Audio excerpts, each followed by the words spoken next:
இல்லை இதை வந்து நீங்கள் வந்து காமெடியாக நினச்சி சிரிச்சுக்கிட்டு இருக்காங்க இவங்களுக்கும் என்ன தெரியும் இதை பற்றி? எங்களுக்கு தான் தெரியும் இதோட வலி என்னென்னு. அதெல்லாம் ஒரு ஓரமாக நின்று பார்த்து ரசிக்கிறவங்களாக இருக்கிறவங்க அதெல்லாம் இவங்களுக்கெல்லாம் என்ன வழி தெரிய போகுது அப்படின்றது தான் நம்மளுக்கு.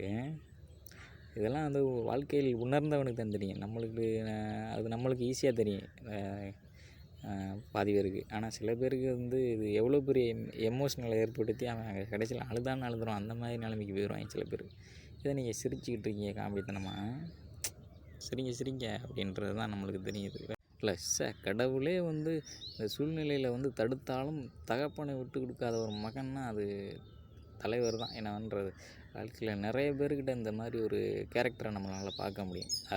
அது எப்படி சொல்கிறது, அருமையான அற்புதமான ஒரு கேரக்டர். இந்த மாதிரிலாம் கேரக்டருக்கு வந்து நம்ம எப்படி தேடி அடைஞ்சாலும் தெரியாது இந்த மாதிரிலாம் இப்படிலாம் இருக்காங்களா அப்படின்றது. நம்மளுக்குலாம் வந்துட்டு இதெல்லாம் ஆச்சரியமான ஒரு அது.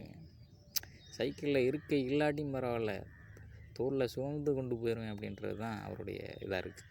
இன்றைக்கெலாம் இத்தனை பேர் யார் அந்த மாதிரிலாம் இருக்க முடியும்? நம்மளால் அப்படி இருக்க முடியுமா?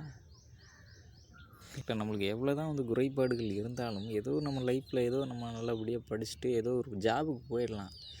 ஆனால் அந்த பார்வையற்றவர்கள் என்ன பண்ண முடியும் அப்படின்னு பார்த்தீங்கன்னா, கவர்மெண்ட் ஜாப்பே வந்துட்டு நம்ம ட்ரை பண்ணாலும் கூட அந்த அந்த பார்வையில் இல்லாதனால நம்மளுக்கு கிடைக்கிறதுக்கு வந்து வாய்ப்பு இருக்காது. ஸோ என்ன சொல்கிறது, இந்த மாதிரி நம்ம வாழ்க்கையில் இருந்துட்டோம் அப்படின்னு பார்த்திங்கன்னா குடும்பத்துக்காக இந்த மாதிரிலாம் கஷ்டப்பட்டு தான் ஆகணும். வேறு வழி இல்லை. லைஃப்பில் வந்துட்டு ரொம்ப கொடுமையான ஒரு விஷயம் அப்படின்னு பார்த்திங்கன்னா இந்த மாதிரி நிலமை தான்.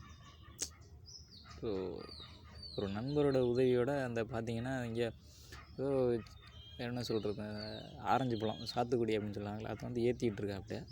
ஆனால் இது எவ்வளோ ஒரு கொடுமையான விஷயம் தெரியுமா? எனக்கு பிறவியிலேருந்து பார்வை இல்லை.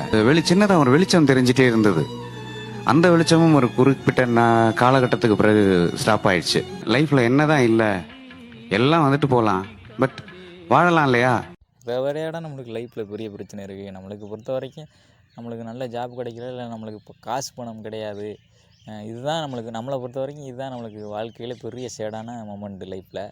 ஆனால் இவங்களுக்கெல்லாம் வந்துட்டு லைஃப் லாங் வந்து சேடாகவே வாழ்ந்துகிட்டு இருக்காங்களடா. அந்த சேடை கூட மறந்துட்டு லைஃப்பில் ஹாப்பியாக இருக்கலாமே அப்படின்றத வந்துட்டு அவர் சொல்கிறாரு. அப்போ அவர் எந்த அளவுக்கு மனநிலைமையோடு வாழ்ந்துட்டு இருப்பார்.